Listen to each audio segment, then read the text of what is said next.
Hi everybody, this is Bester Plaza, and it's kind of the town center for the town of Chautauqua. It's not only an art institute, obviously, but it's also a town. And this functions as kind of the town center. It's got the center fountain, it's got the flagpole, it's got all the stuff that you think of, you associate with the town center. And that's our prompt today. Now, if you're from Chautauqua, there's your prompt. If you're not from Chautauqua, then it's about town centers. And it could be like you're like me, and we had a city hall, but we never really had a town center where I grew up. We just had a place where city business got done.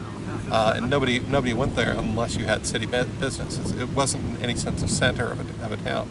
And I might write about that, how my town didn't really have a center. And in fact, we had no sort of sense of a community as distinct from Los Angeles.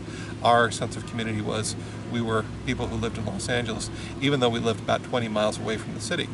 And so like there's nobody who thought, well, you know, I'm going to have civic pride in West Covina, really. It's not a thing. And so I think that's my poem. You might have a completely different poem, right? You might have a town center. You might hate your town center. I was talking to one of my students who is a prisoner, and he says he lives on the edge of town, and he can't go to his town anymore. He has to go to the next town because they all know who he is, and they know him as a felon. And so he just goes as far away as he can. So he owns this house, inherited this house, so he can't really live.